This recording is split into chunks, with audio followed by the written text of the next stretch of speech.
Pagi-pagi makan kelapa. Cakep. Rasanya unik, bikin ketawa. Cakep. Balik lagi kita berjumpa dengan topik yang istimewa. Hai Sohib, pasti udah nggak asing lagi kan sama yang namanya pantun?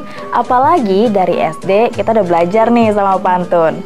Itu tuh yang ada di pelajaran bahasa Indonesia.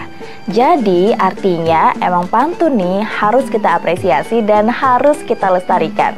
Ngomong-ngomong soal pantun, sebenarnya gimana ya historinya dan gimana sih eksistensi pantun sampai sekarang? Yuk kita kulik. Oke Sohib, menurut KPBI, pantun adalah sebuah puisi Indonesia Melayu, sebuah tradisi lisan dari masyarakat Melayu Sohib. Melayu yang dimaksud di sini seperti Malaysia, Pulau Sumatera, termasuk Riau dan juga Padang. Kriteria pantun Sohib, tiap bait biasanya terdiri dari 4 baris dengan sajak ABAB. Nah, untuk tiap lariknya terdiri dari 4 kata. Untuk baris pertama dan baris kedua, ini namanya sampiran Sohib. Dan untuk baris ketiga dan keempat, ini baru isinya. Dikutip dari laman Kemendikbud, pantun adalah ekspresi dan praktik kultural yang diperkirakan udah ada sejak 500 tahun Sohib. Tapi nggak diketahui nih secara persis pada tahun berapa dan siapa ya yang pertama kali nemuin pantun. Tradisi pantun ini diwariskan secara lisan dari generasi ke generasi. Dalam budaya Indonesia, pantun udah dipakai selama berabad-abad sebagai bentuk ekspresi sastra yang unik. Jadi Sohib, selain pantun sebagai ekspresi sastra, ternyata pantun juga punya peran penting dalam konteks sosial dan budaya. Eksistensi pantun juga masih ada terus sampai sekarang nih Sohib. Bahkan kita sering lihat ya, pejabat-pejabat di pemerintahan Indonesia pakai pantun dalam berbagai acara. Misalnya kayak gini. Saya akan menyampaikan pantun pembuka. Ngidam duren yang belinya di Kalibata, tapi habis harus nyari sampai lubang buaya. Izin Pak Presiden, saya datang bawa warga Jakarta untuk ikut meriahkan acara Istana Berkebaya. Harum semerbak bunga cempaka, dipetik sekuntum aduhai cintanya. Selamat datang di Istana Merdeka kepada hadirin ibu-ibu berkebaya. Bunga menur, bunga rafflesia, mekar sekuntum merah merona, citra luhur wanita Indonesia, pribadi anggun dengan kebaya.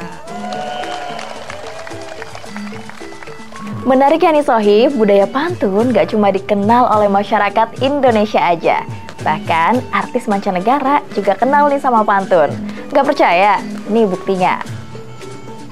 Saya punya pantun.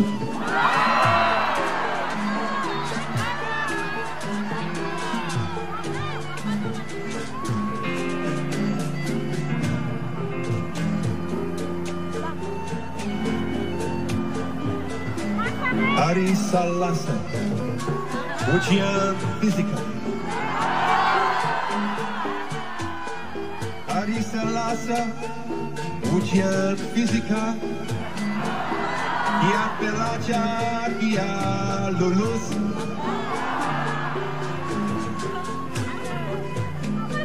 Apa kabar kota Jakarta? Boleh dong pinjam 100.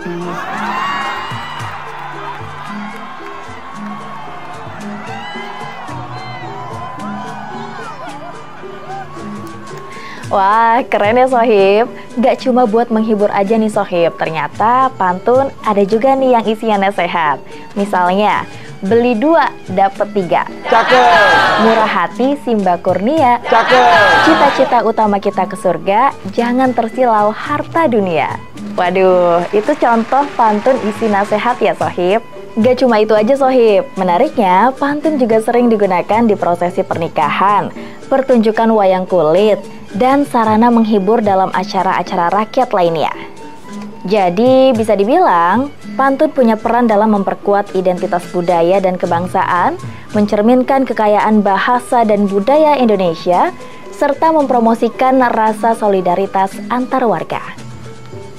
Jadi bisa dibilang nih Sohib, pantun ternyata punya peran untuk memperkuat identitas budaya dan kebangsaan, mencerminkan kekayaan bahasa dan budaya Indonesia, serta mempromosikan rasa solidaritas antar warga.